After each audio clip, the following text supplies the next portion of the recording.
The call came in at 9 minutes past 9 on a Friday night.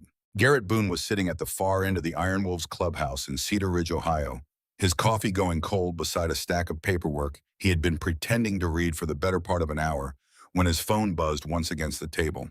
He picked it up without looking. He always picked up without looking when it was her number. 4 words, three-legged wolves limping. He went still for 4 seconds. The kind of still that had nothing to do with calm.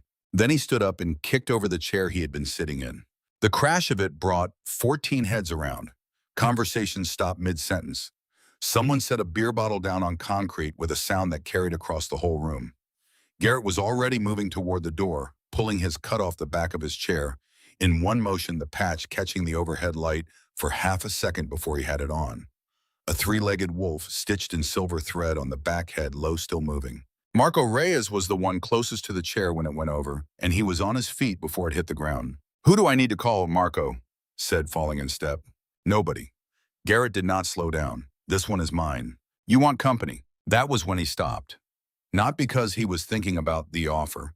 He stopped because he needed Marco to hear the next 4 words without anything getting in the way. "Nobody rides with me." The room went quiet the way it went quiet when men who had ridden together for 15 years recognized a tone they had heard only a handful of times in all those years. Every one of those times, someone had ended up in a hospital or a courtroom or the ground.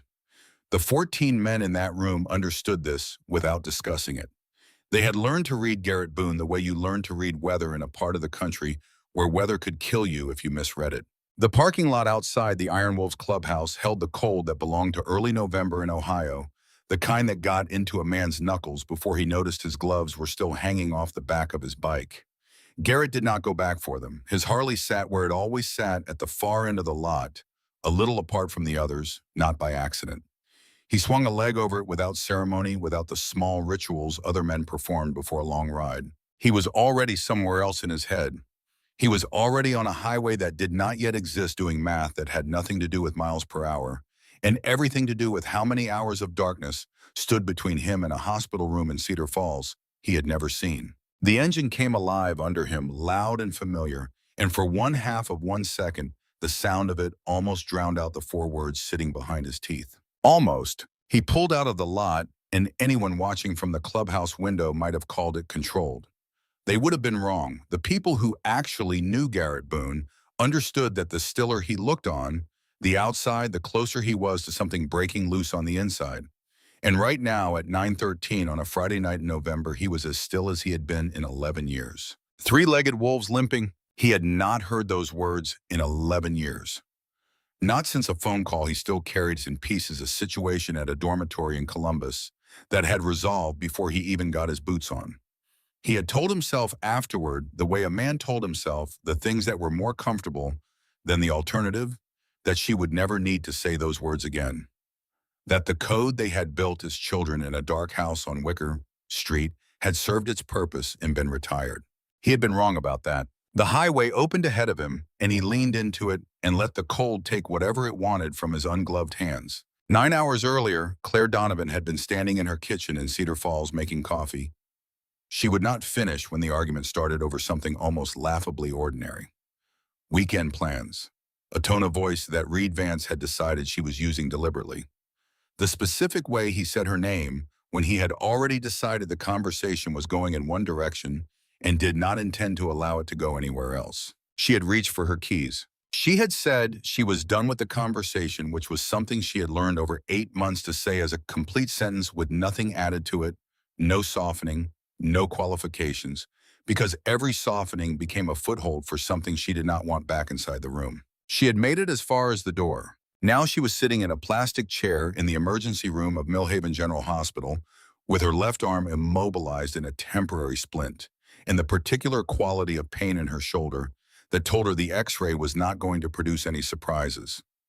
Reed Vance was standing close enough that she could smell his cologne and feel the specific shift in his weight every time a nurse or an orderly moved past them. He had not touched her since they walked through the emergency room doors. He did not need to. 8 months of smaller lessons had taught her exactly what happened when she drew attention to herself in a public space in a way he had not planned for. She had learned the cost of that particular lesson in installments, each one smaller than the last, each one adding to a total she had been telling herself was not as large as it was. Her phone sat in her lap. She had reached for it twice. Both times his hand had closed around her right wrist before she got there, gentle enough that no one watching would have registered anything at all. And she had learned what pulling away cost, so she had not pulled away. The third time she waited. She waited until the nurse on the far side of the room turned to answer a question from a colleague. She waited until Reed's attention tracked toward the television mounted in the corner, running a muted sports broadcast he had no interest in. She waited until the particular tension in his shoulders shifted by 2 degrees in the direction of something that believed it had already won. Then she picked up the phone. She kept her voice flat. She kept her face toward the wall. She said the words into the phone the way you said something ordinary, the way you gave someone the time, or mentioned the weather, as if the man standing close enough to hear every syllable would have no frame of reference for what they meant. Three-legged wolves limping. I am at Millhaven General. She needs help. Reed's hand came down on her wrist again before she had finished the sentence. He was smiling at the wall across from them. He had no idea whose voice was on the other end of that line. He had no idea what was already turning onto the highway 300 miles north and pointing itself towards Cedar Falls at 90 miles an hour. Claire set the phone down and looked at the wall clock. 8 minutes past 9 in the evening. She had learned to count things. Minutes between a nurse's footsteps fading and the moment a hand finally lifted from her shoulder. Seconds between a raised voice and the settling of air that followed it. Counting gave her mind something precise to hold while the rest of her stayed level. She counted now and thought about the drive. She thought about the way he rode when something was broken, that needed addressing, the way the machine became less a vehicle and more a decision made continuously at whatever speed the road permitted. She had done this math once before that night in Columbus 11 years ago, and he had made 300 miles in under 3 hours. She had 90 minutes, maybe less. She was going to need every one of them. 8 months before any of this, Claire Donovan had been the kind of happy that made other people in a room feel like they were standing close to a warmth they had not expected and were not sure they were allowed to stay near. She had built her yoga studio herself, board by board, in a converted garage on Maple Street in Cedar Falls, 2 years after a marriage that ended quietly and without drama, the kind of ending that left her with a mortgage she could handle and a habit of sleeping with one lamp always on. She liked the particular silence of the studio at dawn, before anyone arrived, when the only sound was her own breath finding its rhythm against the floorboards she had sanded herself on a weekend in March. She had built the studio the way she built most things in her life, by showing up and doing the work and not expecting anyone to do it for her. She met Reed Vance at a barbecue thrown by Dax Briggs, who had ridden with her brother for close to 2 decades and whom Claire trusted the way you trusted a fact about the world that had never been wrong when you checked it. Reed had been polite in a way that Garrett clocked within the first 10 minutes as rehearsed. A firm handshake held a beat too long.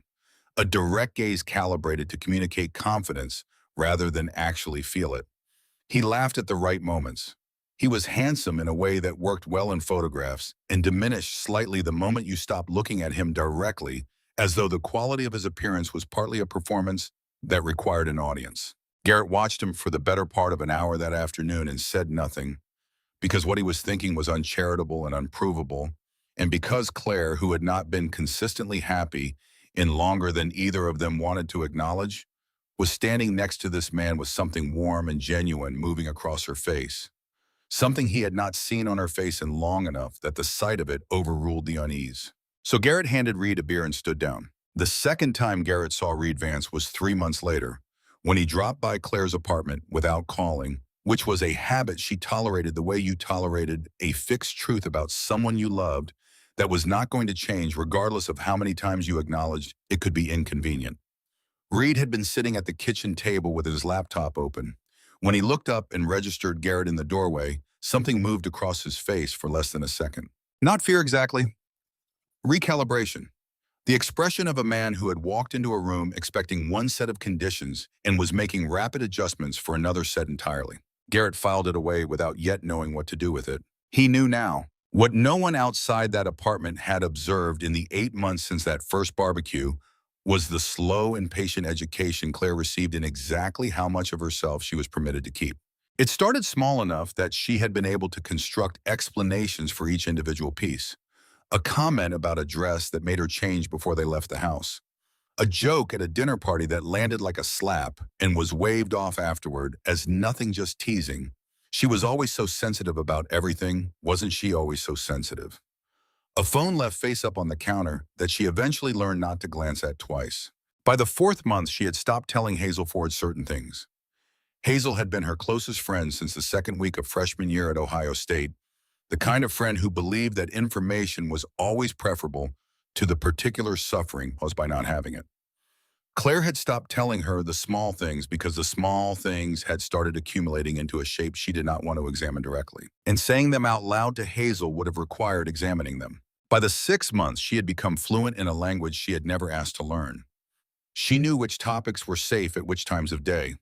She knew the specific quality of silence that preceded something worse, and the different quality that preceded something that would be over quickly if she did not react. She knew how to make herself take up less space without appearing to do so deliberately. She had been a woman who built things with her hands. She had sanded her own floors. She had talked back to a contractor who tried to overcharge her and prevailed.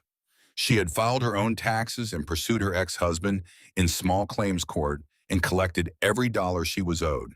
She had done all of this and more. And somewhere inside 8 months, she had learned to make herself smaller and had called it compromise and had told herself that compromise was what adults did when they were trying to build something that lasted. Tonight had started over weekend plans. A raised voice, Claire reaching for her keys and saying clearly that she was done with the conversation. She had made it as far as the door. That was the part she had not told the nurse. Had not told anyone yet except the one person who needed to know it in 4 words that meant nothing at all to the man standing close enough to hear them spoken.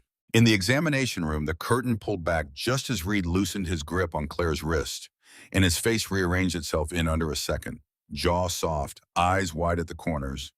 A man assembled into the picture of concern so quickly that anyone watching would have thought the concern had always been there. "How is she doing?" he said, already moving to smooth the blanket across Claire's lap before the nurse could respond. "She won't tell me how bad the pain actually is. She never tells me these things."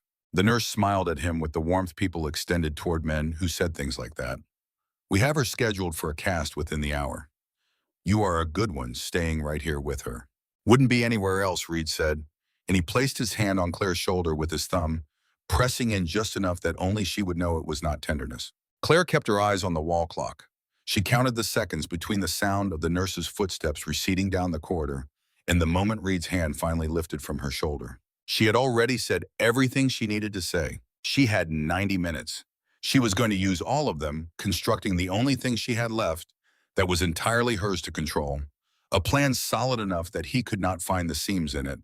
A plan built for a specific and practical purpose, not for the satisfaction of the thing, but because satisfaction without outcome was just noise. She had grown up as Garrett Boone's younger sister in a house that taught her certain things about survival that she had never had occasion to be grateful for until now. One of those things was this: the way you survived a conversation with Garrett was by arriving at it already completed. Not still thinking, not asking for permission. Finished in every detail so that what you were presenting was a structure rather than an idea. She did not want him going after Reed Vance with his hands. She understood exactly what that would cost. Not Reed, who in her plan would lose considerably more than one bad night could take from him. She meant Garrett himself, who had spent 11 years constructing something steadier than the version of himself that had once believed hurting someone and protecting someone were the same act. She had watched him build that steadier version. She was not going to be the reason it came undone. She wanted something that would end it completely. Not satisfy something in his blood for one violent hour and leave her managing the aftermath for the rest of both their lives. She thought about the wolf. Their grandfather's property in Wyandotte County had been the place where the pressure of the house on Wicker Street could be set down for a few weeks each summer and breathe through. The old man had found the animal at the edge of his back field, one March half-starved, one front leg gone entirely at the joint, the wound long healed into something smooth and permanent and strange.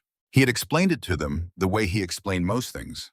No softening, no metaphor dressed up as something easier to receive. She had a mate once, he told them, kneeling in the dirt at a distance from the wolf that was careful without appearing to be. The mate was the one who took the leg. Fight over territory that had nothing to do with love and everything to do with what one animal had decided it was owed. She does not trust easily after that, but she trusts. That is the part worth noticing. Claire had named her Juniper. She and Garrett developed a way of approaching her without startling her, a low two-note whistle that Juniper learned to answer by lifting her head from wherever she had settled in the tall grass. There was a specific evening that Garrett still carried whole somewhere inside him. Claire, 9 years old and barefoot, on the porch steps, watching their grandfather kneel at a measured distance from the wolf and speak low and even into the space between them. "You do not rush something that has already been hurt by rushing," once the old man said. "You let it come to you on its own time, or you do not get to keep it at all." In those same years, with their father's temper moving through the house on Wicker Street on more nights than either of them wanted to count, the two children had built their own version of that lesson into a code. Three-legged wolves limping meant the storm had already started upstairs. Get to safety, make no sound. Their father had never understood it. He had never been listening for it. That was the entire architecture of the thing. Reed Vance had been standing close enough tonight to hear every word Claire spoke into that phone, and he had understood none of it for exactly the same reason. The most dangerous men in Claire Donovan's life had this in common. They mistook her silence for an empty room rather than for the place where she stored everything that actually mattered. 300 miles north, Garrett leaned into a curve in the highway and thought about that wolf.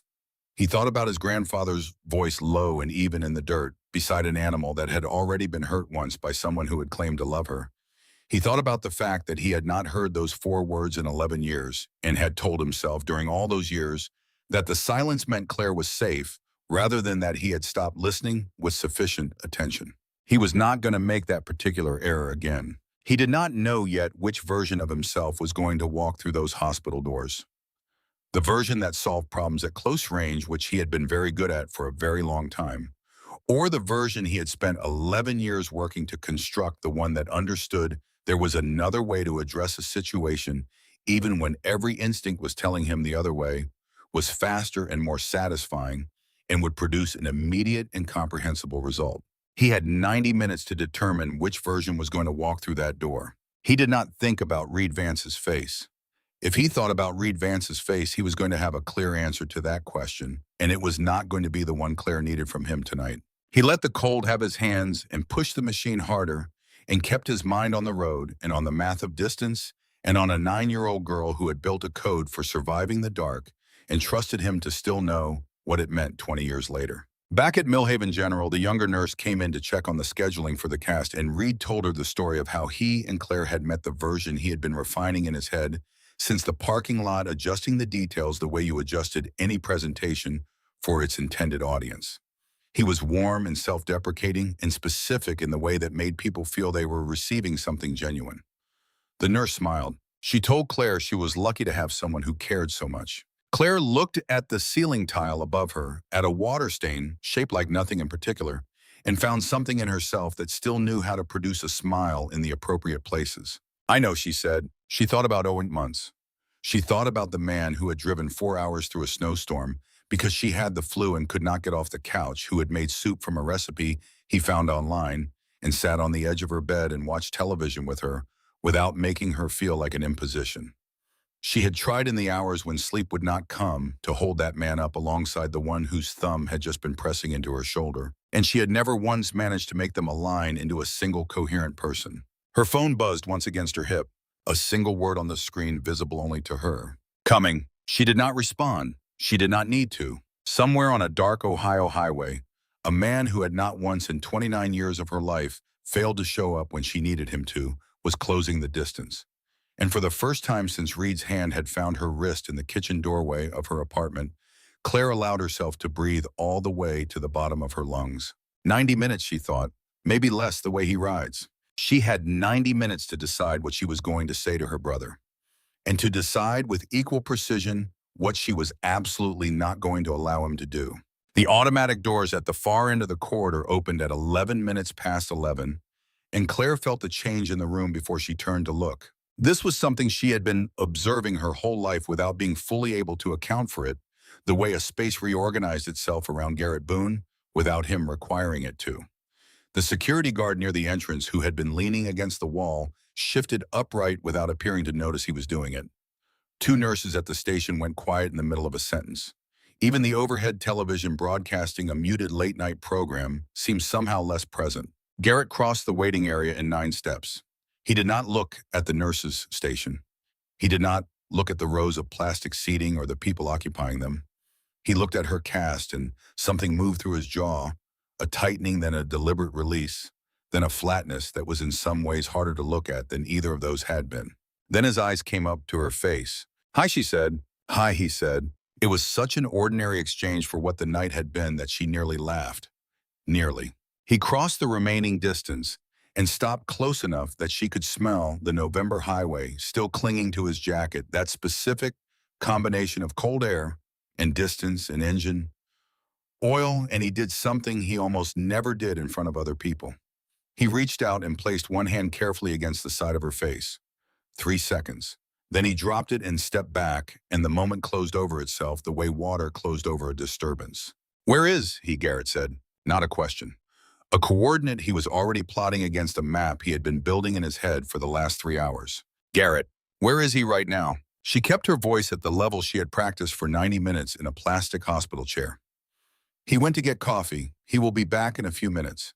And before you say anything else, I need you to actually hear what I want from you tonight. Not what your hands want to do, what I need from you." Something moved behind his eyes quickly enough that a stranger would have missed it entirely. It was not the anger she had been prepared to manage. It was older than anger and closer to the center of something. Grief, she thought. Not for her arm, though there was that too. For every version of this conversation they had not been able to have as children, in a house where the asking had never once been sufficient to stop what was already in motion. "I am listening," he said. The fact that he said it at all, instead of simply moving past her toward wherever Reed Vance was standing in a cafeteria line with 2 coffees he had no idea he was never going to finish, told Claire more about the 11 years since they had left that house on Wicker Street than anything he could have said in plain language. She told him the plan, all of it from the beginning, without omissions, because she had been raised alongside this man, and she knew exactly how precisely he could detect the shape of something that had been left out. She told him about the discharge papers, about the imaging report and what it documented in language that was clinical and irrefutable, about Reed's position with Arrowwood Holdings and what she intended to ask for and what she intended to use as the weight behind the asking. She told it about the written statement, Reed's own handwriting, bearing witness against himself, which was the piece she had arrived at somewhere around the 40th minute in that chair, and which she had turned over and examined from multiple angles until it felt solid enough to carry weight. Garrett listened with his jaw set and his hands completely still at his sides. When she finished, he was quiet long enough that she counted 4 seconds. "That is not enough," he said. "It is not about enough. It is about it actually working. You address this with your hands, and in 6 months, Reed is the story people are telling. A year from now, he is the victim in it, and I am the unstable woman who turned her biker brother against him for no reason. I need something that follows him, something that does not allow him to write the version he would prefer." Garrett looked at her for a long moment, the specific kind of look she remembered from 2 occasions before in their shared lives, both of which had preceded something the other party had not found pleasant. "You already know how to do this," he said. It was not entirely a question. "I have had 90 minutes in a hospital chair to construct it, yes. Tell me what you need." "Presence. Not a confrontation. Presence. I need him to understand precisely what he put his hands on tonight without you laying a finger on him. Can you do that?" The silence that followed lasted more than 4 seconds. Down the hallway, a vending machine cycled through a sound. A gurney wheel turned somewhere out of sight. The clock above the nurse's station advanced through 1 complete minute while neither of them moved. Garrett Boone, president of an Iron Wolves chapter that held more of the state than most people in Cedar Falls had ever thought to learn, stood very still and worked through the hardest calculation of his night. Not the distance to Reed Vance's building. The distance he himself had traveled since he was 18 years old, and absolutely certain that hurting someone and protecting someone were interchangeable acts. He thought about what it had taken to learn that they were not. He thought about what it would cost to hold on to that knowledge right now, with the discharge papers from his sister's emergency room visit in his jacket pocket. "Yes," he said, "I can do that. Reed came around the corner from the cafeteria corridor carrying 2 coffees and wearing the expression of a man who had decided he had already navigated the worst of the situation. He stopped when he registered who was standing beside Claire's chair. The coffee stilled in his hands. For 1 second, something unprocessed moved across his face. Not fear yet. The first proximity of it. Recognition that the room had rearranged itself during his absence in a way he had not accounted for. He recovered in under 8 seconds. Garrett clocked the recovery time and stored it because the recovery time told you something about a man that the initial reaction often concealed. Reed extended one of the coffees toward Garrett in the manner of someone establishing themselves as the calmest person in a room before anyone else can make that determination. "You must be Garrett. Claire has mentioned you." Garrett looked at the coffee. He looked at the hand holding it. He did not take either one. "I know who I am," he said, and his voice carried none of the heat Reed had braced himself to receive, which made it land with considerably more weight than Ray's volume would have managed. "The question is whether you understand who you are talking to." Reed's expression adjusted by a degree. "Look," he said, shifting his weight, his free hand opening in the universal gesture of a reasonable man confronting an unreasonable situation. "I do not know what Claire told you, but this is more complicated than it looks. We were arguing. She pulled away from me and lost her balance. I did not mean to." "Stop talking, Bo," Garrett said. 4 words flat and without inflection, and something in their delivery made the security guard near the entrance straighten and look over without understanding why he was doing it. Reed stopped talking. Garrett turned to Claire, and his voice changed entirely, dropping to something low and certain, and meant only for her. "I am driving you home. Both of you can come in my truck, or you can find your own way. I do not have a preference." Reed's eyes moved between the two of them. That recalibration again, more extended this time, because the variables in the room had changed in a way he was only beginning to calculate. "I will drive myself," Reed said. "Good," Garrett said. "That gives you time to think about Monday." "What happens Monday?" Garrett did not answer. He picked up Claire's discharge papers from the seat beside her, folded them once with the unhurried deliberateness of someone who had already decided what they were going to be used for, and placed them in the inside pocket of his jacket. "Monday," he said again to the air of the corridor, rather than to Reed specifically. And he walked Claire toward the exit without once looking back to see whether Reed Holloway followed, because the answer to that question had ceased to matter the moment he put those papers in his pocket. Outside, the parking lot was lit by overhead lamps throwing long yellow shapes across the asphalt. Garrett held the passenger door for Claire with one hand, his other resting just above her elbow, without touching the cast, careful in a way that contradicted everything Cedar Falls believed it understood about him. Claire settled into the passenger seat and heard the door close and let herself, for the first time since 9 minutes past 9, simply exist somewhere that was not that room. She did not ask where they were going. She already knew. His place in Cedar Ridge was 3 hours north. Her apartment was 6 blocks from the hospital. Both of them understood without saying it that she was not going back to the apartment she had shared with Reed Vance. She thought about Juniper, about a 3-legged wolf in the tall grass of her grandfather's property in Wyandotte County, having survived the thing that tried to finish her, and learned over time to lift her head when a particular sound came through the grass. Her arm hurt with a clean and specific pain she found easier to hold than the other kind. The plan was built. It was solid. Monday was 3 days away.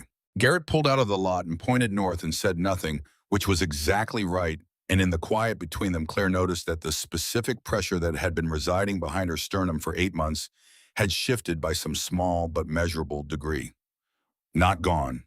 She did not expect gone, but different. Lighter in the way that a space felt different when a window that had been painted shut for too long was finally opened. She watched Cedar Falls recede through the passenger window, the hardware store on Clement Street, the coffee shop on Daly and Fourth, the intersection where she never ran the long light even when no one was watching. Her town, her life, the one she had constructed herself from materials she gathered alone. She was not giving any part of it back. Garrett did not sleep that night. Claire did eventually, somewhere past 2 in the morning, her head tipped against the passenger window, her breathing going slow and even in the pattern that told him the adrenaline had exhausted itself and left her body with nothing remaining to run on. He drove the last stretch of highway in complete silence, with one hand on the wheel and the heater running low, and the road empty enough that he could allow his mind to go where it needed to without losing track of the asphalt. He thought about Reed Vance in that waiting room, assembling himself back into reasonableness in under 8 seconds. He thought about what a recovery time that fast indicated about how practiced the performance was. He thought about a great number of things in that last hour, and most of them were not thoughts he was going to act on, but they were present the way certain thoughts were always present in men who had spent the majority of their lives solving problems through direct intervention. And he let them move through him without handing any of them authority over his next action. This was harder than it sounded. He had only recently developed any real skill at it. He got Claire settled into the spare room just before 3 in the morning. She woke enough to tell him she was fine, that she could manage in her own apartment, that she did not require monitoring like she was 12 years old. He told her she could debate it in the morning. She was asleep again before he had finished the sentence. He went to the kitchen table and sat down and put his hands flat on either side of a cup of coffee he did not want, and remained there. He was still there when his phone showed 6:15 and Dax Briggs called. Dax had been with the Iron Wolves for 19 years. Before that, 11 years as a financial crimes investigator for the Ohio Attorney General's office, which was a fact that surprised people who did not know him and surprised absolutely no one who did. He retained information with the patience of a man who understood that timing was most of the value in knowing something. He had been making calls since shortly after midnight. "I found something," Dax said without preliminary. Garrett said nothing and waited. "Sandra Wells, Columbus. 3 years ago, she filed a civil complaint against a Reed Vance employed as a regional director for a property company called Arrowwood Holdings. The complaint alleged a pattern of coercive behavior, documented physical intimidation, one incident involving a vehicle. Filed in March, withdrawn 6 weeks later." "She changed her mind," Garrett said. "That is what the paperwork reflects," Dax said. "But she relocated from Columbus 11 days after the withdrawal, left a position at a school where she had worked for 4 years. No forwarding address on record. A mutual acquaintance of hers told someone the following year that Sandra had not in fact changed her mind, that a conversation had taken place with Sandra's boyfriend at the time.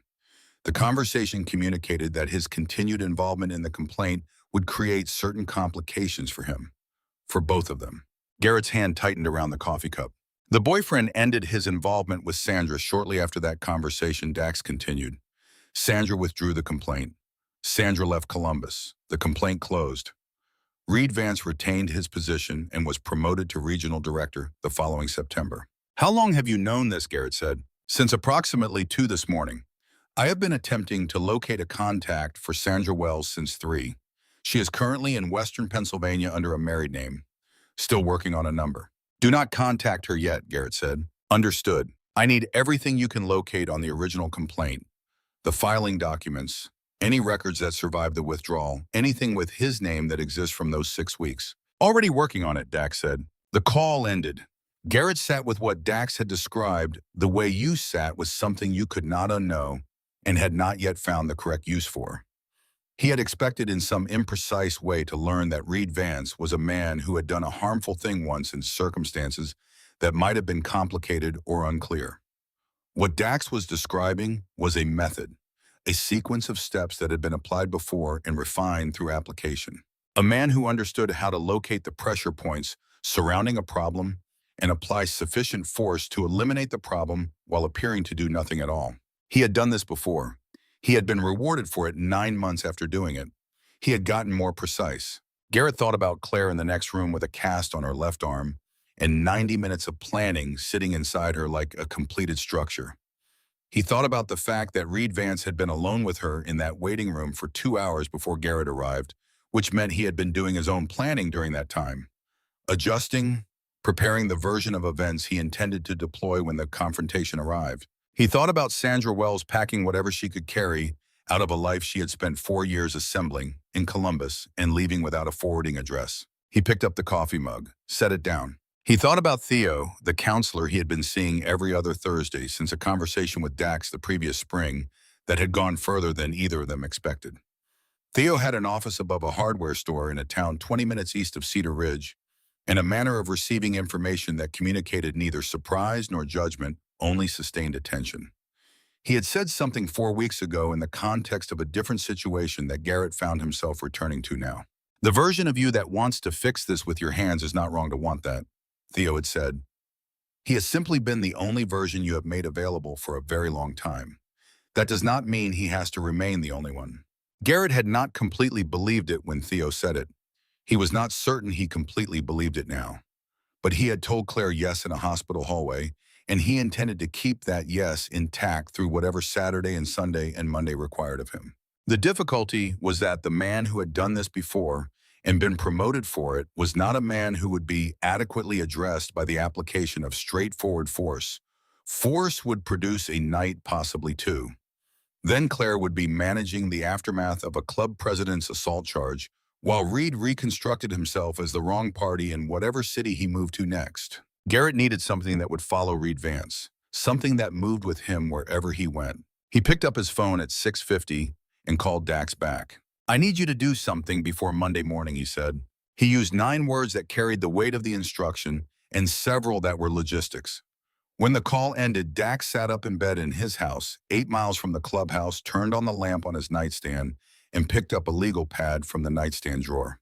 He made a list. Saturday arrived in Cedar Falls gray and without distinguishing characteristics. Reed Vance had his laptop open at 6:45. He was not a man who slept badly, which made the fact that he had spent most of Friday night awake instructive, in a way he did not dwell on.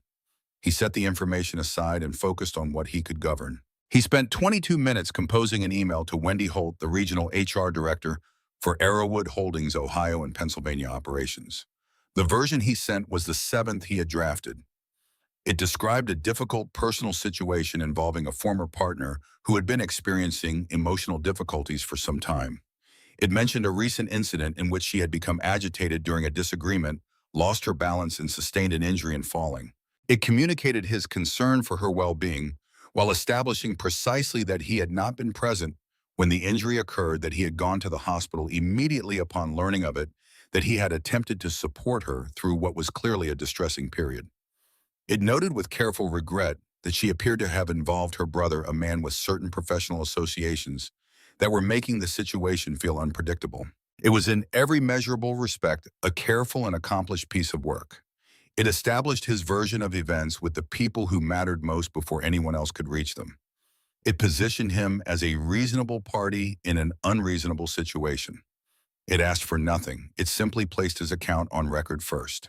He sent it at 7:43 and felt the particular settling that came from having moved before the other side had moved. He did not know that Dax Briggs had placed a phone call at 6:51 that morning. He did not know that the call had gone to the main intake line for Arrowwood Holdings' parent company, 2 organizational levels above Wendy Holt, and that the man who received it had taken careful and specific notes about a Sandra Wells in Columbus and a civil complaint that had been filed and then withdrawn, following a conversation with a third party connected to Reed Vance, along with the case number in the county of filing and the name of the attorney Sandra had initially retained.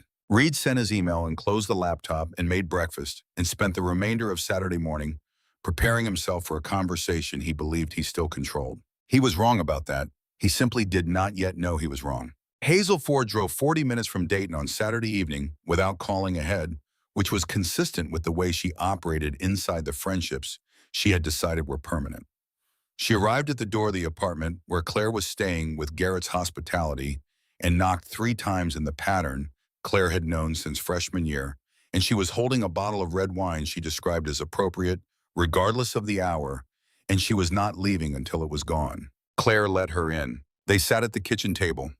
Claire's left arm rested on a folded dish towel. Hazel put her phone face down on the counter when she came in and did not look at it again.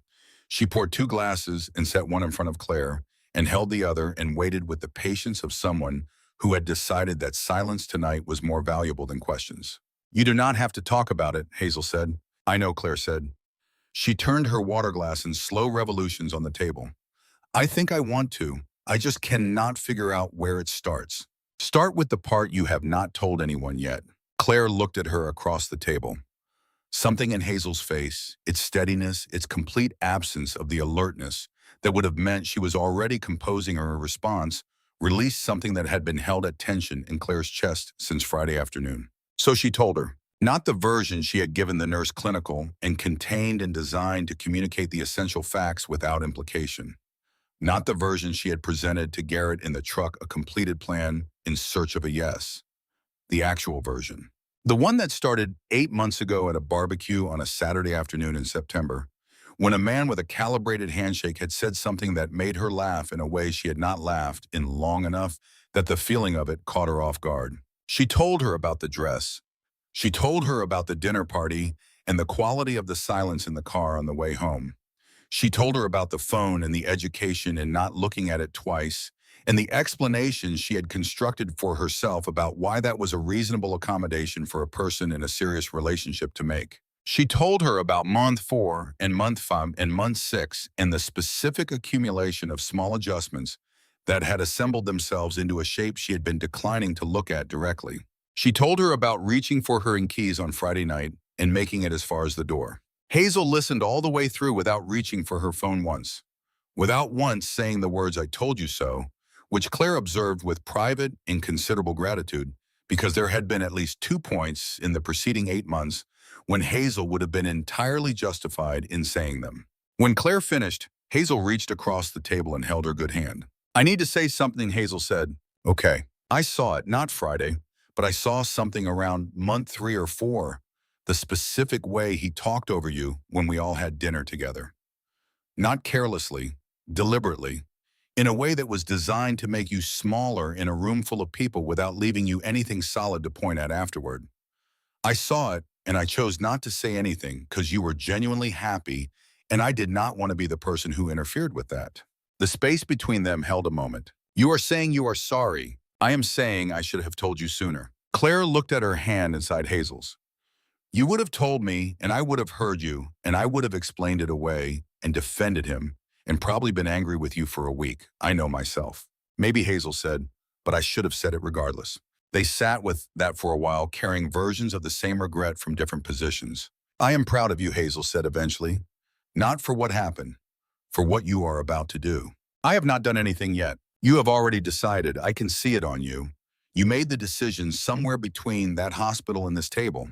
Claire thought about that lying awake later with her cast on a pillow and the apartment quiet in a way it had not been quiet in 8 months. The specific quality of silence that came from being in a space where she was not constantly measuring the temperature of someone else's mood. She had decided. Hazel was right.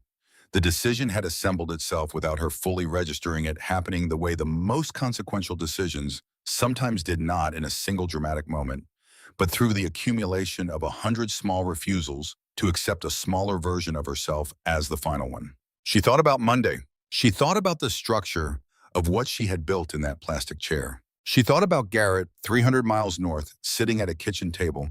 She could not see with his hands flat on a surface and his mind on the same problem from a different angle. Reed Vance spent Sunday constructing a secondary approach. The email to Wendy Holt had been the correct first move. He still believed this. A first move was only valuable as part of a sequence. The difficulty with Garrett Boone was that he was a variable Reed had no reliable model for. Men who operated outside institutional structures the way Garrett did were not susceptible to the kinds of pressure Reed was skilled at applying. They did not respond to reputational risk or professional consequence or the careful assembly of a sympathetic narrative. They responded to older things, which meant he needed to work around the perimeter of the problem. He found Hazel Ford's number in a contact list he had maintained access to through a shared account during the months he and Claire had been together. He had met Hazel twice. He had paid attention both times. She was, from what he had observed, a woman who valued reasonableness and had strong feelings about not letting emotion override judgment. He composed the text with the same care he had applied to the email. He said he understood things were complicated, and that was the last outcome he had wanted. He said he was concerned about Claire making decisions in a moment of acute distress that she might find she regretted once the situation had stabilized. He said he respected their friendship and believed they both wanted the same thing, which was for this to resolve itself without anyone sustaining more damage than had already occurred. He sent the text at 11:47 on Sunday morning. Hazel Ford looked at it for 4 seconds. Then she captured a screenshot and sent it directly to Claire without comment or annotation. Claire looked at the screenshot on her phone for a long moment. She set the phone on the table. She picked it up and looked at it again. Then she set it down and sat with what it confirmed. He was not frightened. He was executing a sequence. He had moved from Wendy Holt to Hazel Ford with the systematic efficiency of someone who had run this process before and understood which pressure points to probe in which order. She called Garrett. She told him about the text. She heard him go quiet in the way that meant he was filing rather than reacting. He just confirmed something Garrett said. What? That he is not in a panic. He is working a progression. Men in a panic call the person directly. Men who are running a sequence go sideways and look for softer access points. Claire was quiet for a moment. I know, she said. I know you know. I am saying it out loud so we are both clear about who we are walking into Monday with. After she ended the call, she sat at the kitchen table for a long time and went through the structure of her plan, the way a builder checked a framework before trusting load to it. She found nothing she wanted to alter. The plan was sound. She had built it from the right materials. She thought about her grandfather's voice, low and measured in the dirt. You do not rush something that has already been hurt by rushing once. That evening, Garrett sat alone in the Cedar Ridge kitchen with a manila folder Dax had dropped at his door without coming inside, which was a form of consideration Garrett registered and appreciated. The folder contained printed records from the original civil complaint Sandra Wells had filed 3 years prior, recovered through a contact of Dax's in the Franklin County court system. It contained Dax's notes from his conversation with the person who had spoken to Patricia Olin. It contained a real estate transaction record showing that Reed Vance had closed a significant commission in the same week Sandra Wells withdrew her complaint. Garrett read through it twice. Then he put both hands flat on either side of the folder and did not read it a third time. He sat with the picture it painted. A man who had identified a problem, applied calibrated pressure to the people surrounding the problem, and dissolved the problem entirely while appearing to take no direct action whatsoever. A man who had then been promoted 9 months later. Every instinct he had accumulated over 44 years was providing him with a clear and direct prescription for this situation. He sat with those instincts the way Theo had suggested, sitting with them, not fighting them, not pretending they were absent, simply not handing them the authority to make the next decision. He thought about being 18. He thought about the version of himself that had inhabited that age and believed that hurting someone and protecting someone were functionally identical acts. He thought about Claire sitting in a plastic hospital chair, constructing something he could not have built and asking him specifically to trust it. He picked up his phone and called Dax. I need you to complete something before Monday morning, he said. The call ran 40 seconds. He spoke 9 words that carried the weight of the instruction and a handful more that were logistics. When the call ended, Dax turned on the light on his nightstand and took a legal pad from the drawer and wrote a list. He worked until past 2 in the morning. He was thorough in the way that came from years of building cases out of documentation, the skill of assembling individual records into a sequence that communicated a pattern without requiring anyone to characterize it editorially. He called the HR intake director at Arrowwood Holdings parent company at 6:51 on Monday morning. He was factual and professional and did not mention Garrett's name or the Iron Wolves or deploy language that could be characterized as threatening. He described a documented situation, provided a case number, referenced available court records, and noted the existence of a text message sent to a third party the previous day that could reasonably be interpreted as an attempt to discourage a witness. He thanked the man and ended the call. He sent Garrett 2 words: done, clean. Garrett read the text at 7:04 in the morning. He set the phone face down on the table and breathed. He thought about Claire. He thought about her sitting across from Hazel Ford with a cast on her arm and a completed plan in her head that she had assembled herself from 90 minutes and 29 years of knowing exactly what survival required. He thought about a 9-year-old girl barefoot on porch steps watching a wolf that had learned after everything to lift her head when the right sound came through the grass. He thought about what she had asked of him specifically. Presence, not confrontation, presence. He was going to drive to Cedar Falls at a reasonable speed and park 3 car lengths from wherever Dax dropped her off, and he was going to wait. He was going to be the weight behind the room, the fact expressed as sound below a window, the presence she had asked him to be. He was going to let her finish what she had started in a plastic hospital chair on a Friday night. This was the hardest calculation he had made in a long time, and he had made the other kind of calculations on a dark highway in the cold with no gloves, so that told him something about how much this particular effort was costing him. He was going to pay it. Claire was awake at 8. She had slept 4 hours, which was more than she had expected and less than she needed and exactly what she had. She made coffee and stood at the kitchen window and watched the November light come up flat and gray over Cedar Falls, uncommitted to any particular outcome. She took a shower. She got dressed. She chose each item, deliberately applying the same consideration she had given every element of the plan, because she understood something about the psychology of the kind of confrontation she was walking into that Reed Vance had apparently never had occasion to learn. The person who arrives looking as though they expected to be there already owns the room before a word is exchanged. She called Dax at 8:45. He picked up on the second ring and told her without her asking that he had made a call that morning and that certain information was now in the appropriate hands and that she should have that information before she walked into the building. Claire listened. She was quiet after he finished. He is going to know, she said. When he looks at me, he is going to understand that something has happened that he did not plan for. Probably, Dax said. Good, she said. She picked up the manila folder from the kitchen table. Inside it were the discharge papers from Millhaven General, the imaging report, the radiologist's notes, the timestamp at 4:47 in the afternoon on Friday, the diagnosis expressed in language that belonged to facts rather than to any particular account of how the facts had come to be. She put on her coat. She touched the plan once more, not reviewing it, simply confirming it was still there and still solid. It was. She opened the door and stepped into the cold November morning, and Dax was at the curb with the engine running, and 3 blocks behind them, in a direction she did not look a man. On a Harley sat with his hands on the grips and waited for her to go first.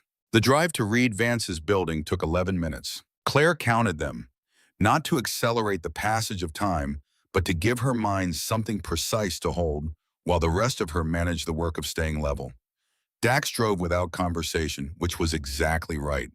He carried the kind of silence that competent people brought into difficult situations, the kind that communicated I am here without requiring anything in return. She watched Cedar Falls move past the window, the hardware store on Clement Street, the coffee shop on Daly and Fourth where she had met Reed for what became their first real date, the long intersection where she had never run the light even when no one was watching. Her town, her life. The one she had constructed herself from materials she had gathered and carried and set into place with her own hands. She was not surrendering any part of it. Reed's building was a 6-story brick structure on the north end of downtown, built in the 70s and partially renovated twice since without fully committing to either renovation. Dax pulled to the curb in front of it.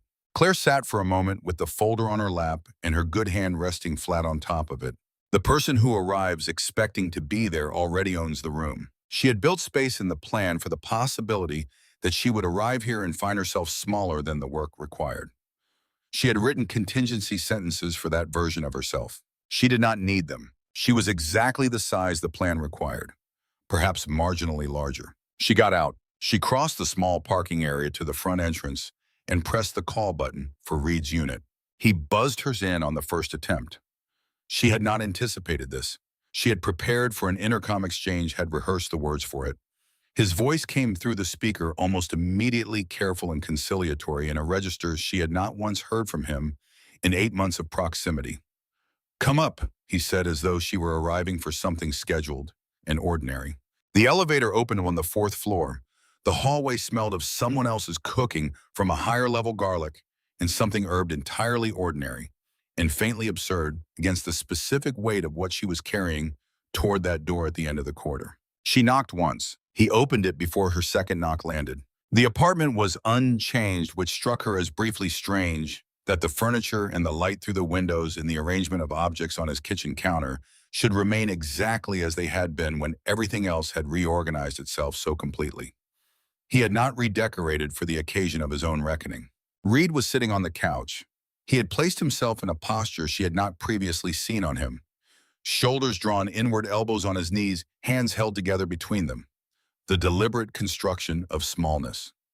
She recognized the technique because she had spent 6 months becoming practiced at it herself, and seeing it on him produced a feeling she noted and set aside. She had expected anger. She had built extensive preparation for anger, for the version of Reed that used volume and absolute certainty as instruments, and for the more refined version that deployed the language of misunderstanding and overreaction.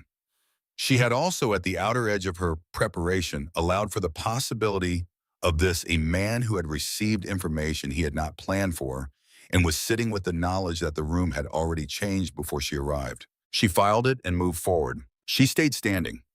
She had planned this geometry specifically because the person standing in a room is the person the room belongs to, and she intended to hold that position for exactly as long as it took to complete what she had come to do. I am going to say what I came to say, she told him.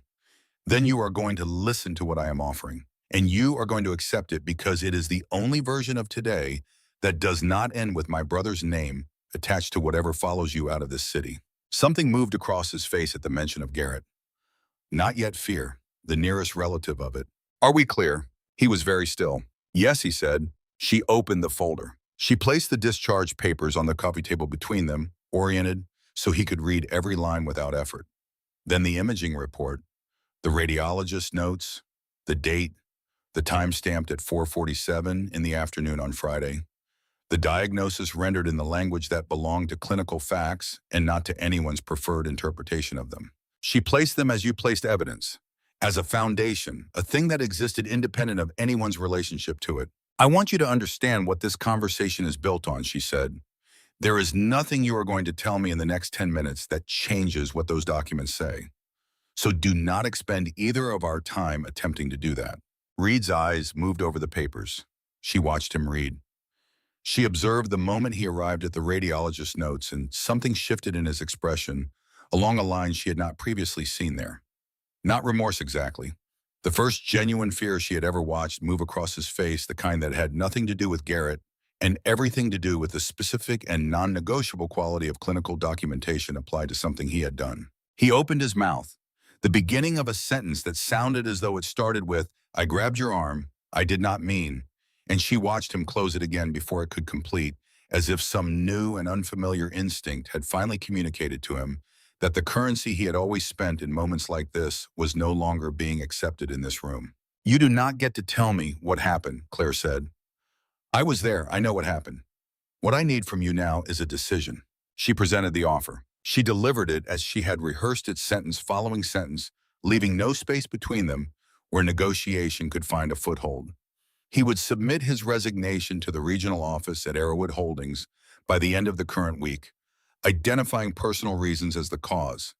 He would do this before the formal HR complaint she had already prepared made the decision unavoidable for him in a way that traveled with his name to every subsequent application for the following decade. He would vacate his Cedar Falls apartment within 30 days. He would maintain no contact with her in any form, direct or through any intermediary, which was a word she used with intention and watched register on him with the weight she had intended it to carry. He would not place calls. He would not send messages. He would not ask mutual acquaintances to carry communications on his behalf. She watched his expression during the portion about intermediaries and watched him understand that she knew about the text to Hazel Ford. And he would understand she continued without anyone needing to articulate it as a formal element of the agreement that the alternative to all of this involved a club whose reach extended considerably further into this state than he had ever troubled himself to learn. A club whose president had driven 300 miles on a Friday night and was currently positioned within 3 blocks of this building. She let that rest. If I do not, he began. Then you'll learn what Monday means, she said. She did not raise her voice. She did not require volume for this. Outside the window of his apartment, from somewhere below on the street, a motorcycle engine maintained a steady idle at exactly the volume necessary to be heard through glass without being threatening. Not a declaration, a fact expressed in sound, a presence made audible. Reed's eyes moved to the window. They returned to her face, and she watched it occur. The thing she had spent 90 minutes in a hospital chair, working toward the thing she had rebuilt in a kitchen and rehearsed at a table and carried through an elevator and a corridor and a door she had no intention of crossing again after today. She watched the last of his resistance leave his body, not with drama, not with any of the theatrical qualities she might have anticipated from a man who had performed reasonableness so skillfully for so long. Just a deflation, a settling. Okay, he said. Quiet, final. Okay. She held his eyes long enough to be certain of what she had heard. Then she moved to the final item. There is one more thing, she said. He looked up at her. You are going to write down in your own words exactly what happened on Friday evening. Not for my benefit, for the file. In case you determine at some point in the future that the version of this story you would prefer to be telling is one in which this injury occurred differently. She set a pen and a single sheet of paper on the coffee table beside the documents. She watched his jaw work. She had planned for anger at this juncture, and the anger did not materialize. What appeared instead was something she had not seen on him before or form, and found unexpectedly clarifying the expression of a man who had encountered the one demand he had not prepared for. Not his money, not his position, his own handwriting bearing permanent witness against himself, existing in a file that would be consulted for contingencies he could not govern. He looked at the pen, he looked at the paper. He picked up the pen. He wrote 4 sentences. His handwriting was precise and controlled, the same script she had once considered an indicator of reliability. She did not observe him while he wrote. She looked at the water stain on the ceiling above the kitchen doorway and kept her breathing measured and her hands still at her sides. When he set the pen down, she took the sheet without reading it. She folded it once and placed it inside the manila folder with the discharge papers and the imaging report and everything else. She did not acknowledge it further. It was part of the structure now, and structures did not require commentary. She gathered the folder. She stood with it under her good arm. For a sustained moment, the two of them existed in the same room across a coffee table that held between them the entire accumulated weight of 8 months. Everything that had been built and everything that had come apart in the building and everything that had been done in the coming apart. She had not scripted what came next. This was the only element of Monday she had left unwritten because there were things that could not be rehearsed without becoming something other than what they needed to be. And this needed to be true. "I loved you," she said. Her voice held its level, not cold, not performative, level which was its own form of precision. "I want you to understand that before I walk out of this door. I loved the version of you that drove 4 hours through a snowstorm to bring me soup when I was sick. I do not know where he went. I have spent a significant portion of the last several months trying to determine whether he ever existed in the way I believed he did, or whether I assembled him out of what I was shown and what I needed to be real. I do not have an answer to that, but I loved him. What I felt was genuine, and it belongs to me. That part is mine to carry. Not yours." She was not waiting for him to respond. She was simply completing the sentence that this particular Monday had always been going to end with the sentence that had existed in the plan before she had known its exact words. She turned. She walked to the door. She opened it. She did not look back. The hallway smelled of garlic and old carpet and the specific neutral quality of a building corridor where strangers lived their private lives 3 feet from one another.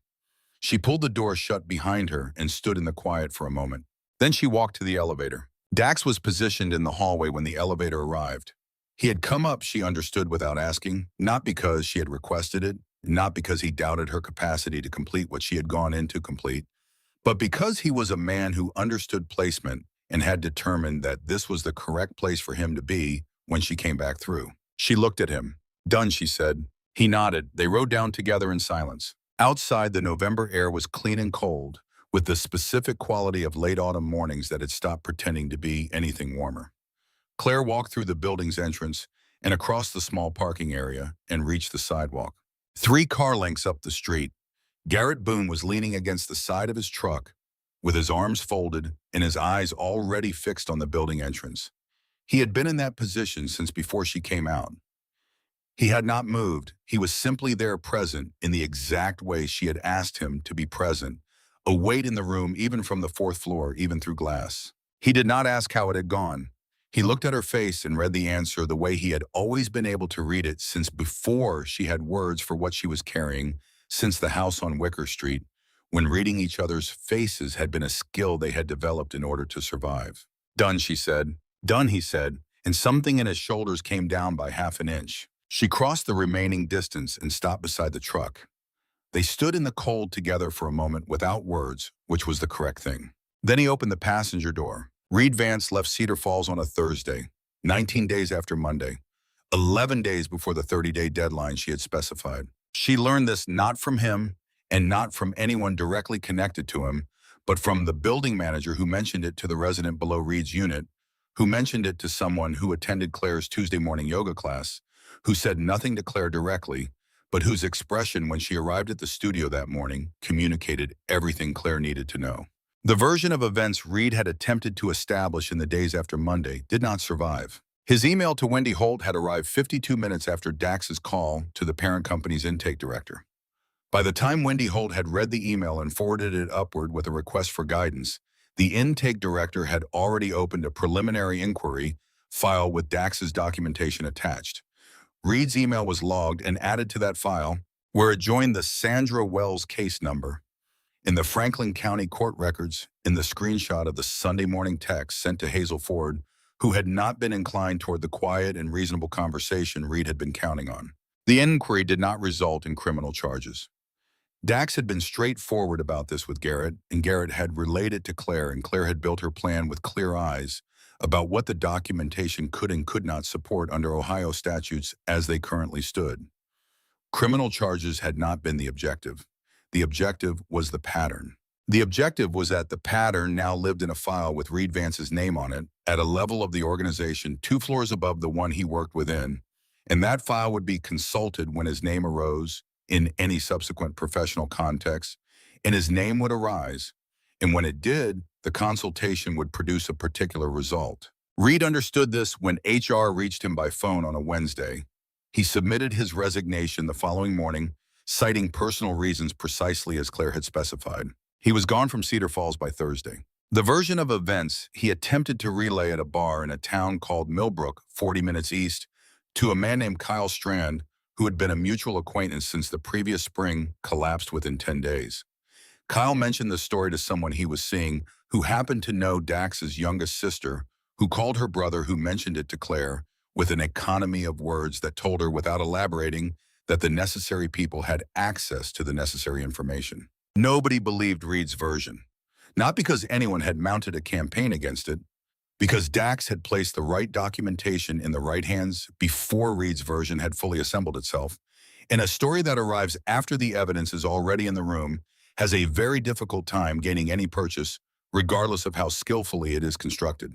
That far more than anything Garrett could have accomplished with his hands in a hospital parking lot on a Friday night was the thing that followed Reed Vance out of Cedar Falls. The weeks after Monday had a texture Claire had not anticipated and could not fully characterize. She went back to the studio on a Tuesday 2 weeks following the cast. The 6 o'clock class was waiting when she arrived, 11 people whose names and particular rhythms on the mat she had learned across years of mornings, and when she walked in, they made no occasion of her return. Meredith Holst, who had been attending since the studio opened on Maple Street, looked up from her mat and said, "It is good to have you back." And that was the whole of the acknowledgement, which was exactly right. She taught the class with her left arm in the cast, modifying what the cast required modifying, using words where her body could not demonstrate. She found this unexpectedly clarifying. There was something useful about having to articulate in language the things she normally communicated through movement. She saw Dr. Whitfield on a Thursday. Dr. Whitfield was a woman in her late 50s with an office that carried the smell of cedar and old books and a manner of receiving information that communicated neither surprise nor assessment, only sustained and genuine attention. She had seen Claire through the quiet end of her first marriage, and then Claire had been well and had not returned. She received this return without drama. "Tell me what is different this time," Dr. Whitfield said in their second session. Claire considered the question with the seriousness it warranted. "I handled it," she said, "not without help. I had Garrett and Dax and Hazel, but the decisions were mine. I set what I needed. I chose the timing. I walked in and I walked out, and no one carried me through it." She was quiet for a moment. "That is new. How does that feel?" "Like something that belongs to me. Like something I own in a way I would not own it if someone else had carried it for me." Dr. Whitfield held the answer rather than responding immediately, which was one of the things Claire had always valued about her. "That is an important distinction," she said. Claire thought about the distinction driving back to the studio in the late afternoon. The difference between being carried through a situation and having someone positioned close enough that you know the help is there if you reach for it. The difference between being kept safe and being trusted to keep yourself safe. She thought about her brother making that distinction in a hospital hallway at 11 minutes past 11 on a Friday night, with every instinct he carried pointing him in a different direction. She thought about what it had cost him to hold still. 6 weeks after the cast went on, it came off. The procedure was exactly as unremarkable as medical procedures were designed to be a technician with a small saw that produced more sound than sensation. A release of accumulated pressure she had stopped noticing, until it was absent, and then the strange specific lightness of a limb that had been immobilized and did not quite believe yet that it wasn't. She flexed her fingers one at a time in the fluorescent light of the examination room. The physical therapist, James, practical and encouraging in the way of people who worked at the intersection of injury and recovery, observed and made a note in her file. Range of motion is ahead of where I would expect at 6 weeks, he said. She moved her wrist in a slow, careful arc.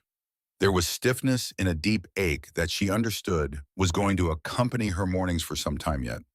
She made her peace with this standing there in the examination room, which was itself a form of the work. She called Garrett from the parking lot. He picked up on the second ring. Cast off, she said. A pause. 4 seconds. The specific kind she had spent 29 years learning to read. How is it? 3 out of 10. Ahead of schedule. Good. She could hear him somewhere unfamiliar. The acoustic quality of a space she did not recognize. She thought about what Dax had mentioned the previous week, that Garrett had been meeting with someone regularly, a counselor, in an office somewhere separate from the clubhouse, and the ordinary business of running it. That he had established this as a boundary and maintained it without announcing it to anyone, which was its own significant form of change in a man who had spent 4 decades communicating primarily through action. How is that going, she said. He understood what she meant. It is going. That is not an answer. It is the only one available today. She stood in the cold parking lot with her bare left arm exposed to November air. For the first time in 6 weeks, she let the cold land on her skin and stayed with it. You sound like yourself, he said. She considered that. She thought about what herself sounded like and whether the self that had come through the particular fire of the last 6 weeks was the same as the one that had entered it, or something that had been altered by the passage. Not lesser, changed. The way certain materials emerge from heat with properties different from what they carried going in. Harder in some places, more flexible in others, with a different relationship to stress. I am myself, she said. I just needed to hear someone who would know, say it. A pause. 4 seconds. She counted because she had always counted his silences and had learned across 29 years that they carried what he was not yet ready to put into words. Okay, he said. Then quieter. I know. How do you know? Because you sound like you again. She stood in the parking lot with the cold November air on her face and her bare arm and thought about Juniper, about a 3-legged wolf in the tall grass of Wyandotte County who had learned after everything to lift her head when she heard the particular sound that meant something safe was approaching. Not because what had been taken from her had been restored, not because the wound had healed into invisibility, because she had learned over time and with patience to distinguish between the presence of danger and the presence of something that meant her no harm. She had learned to trust the distinction. Claire thought that this was probably true of people too, that you could carry what had been done to you without being required to carry it forward as the permanent condition of every room you entered, that the weight could change its character over time. It could become the thing you had survived rather than the thing that was surviving you. Not gone, not erased, softened at the edges the way certain injuries softened with time and deliberate care without ever disappearing entirely. And she found that she did not want it to disappear completely. Forgetting was not the same thing as healing, and she had no interest in confusing the two. Garrett was still on the line. She could hear the space around him, the particular quality of wherever he was, and she thought about Cedar Ridge and the kitchen table and the folder he had kept for her and returned with 4 words on a Sunday afternoon. She thought about a man who had driven 300 miles in the November cold with no gloves because 4 words landed on his phone and he was already on his bike before the door finished closing behind him. She thought about that same man standing in a hospital hallway choosing to listen instead of move, at the cost of something she understood had not been easy to pay. I want to come up this weekend, she said, if that works. It more than works. She nodded at nothing. The parking lot, the ordinary Monday afternoon of Cedar Falls carrying on around her in the way ordinary days did, indifferent to everything that had shifted inside the people moving through them. I am going to be fine, she said. Not as a thing she was saying so he would stop carrying it, as a fact being stated to the one person who would know the difference between those two versions. I know, he said. She heard something in his voice that had relaxed its guard, the specific warmth that surfaced in him when he stopped monitoring himself for it. You always were, he said.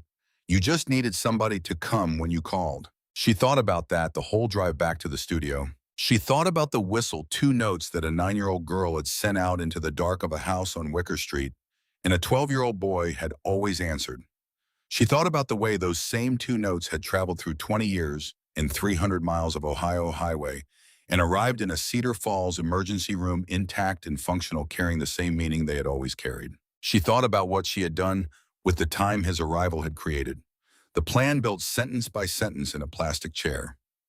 The room she had owned, the door she had walked through and closed and not looked back from. Those two things together, that was the whole of it. The person who came when called, and the person who knew what to do with the space that arrival created. Neither one sufficient without the other. Both together something that held. She drove through Cedar Falls in the late afternoon of a Monday that had begun gray and unremarkable, and was concluding the same way, full of people who had no awareness that anything of particular significance had occurred today, and she thought that this was how most important things ended.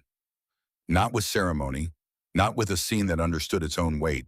Just a woman driving through her own town with both hands on the wheel, and the particular knowledge that she had been tested against a measure she had not chosen and had not been found smaller than the moment required. The studio on Maple Street was dark when she drove past. She would open it tomorrow at 6 in the morning, as she opened it every morning, and the floorboards would hold the silence she had built them to hold, and the people who trusted her to help them find their own breath would arrive one by one, and she would do the work she had chosen and constructed and return to. And that would be enough. That would be precisely enough. She pulled into her driveway.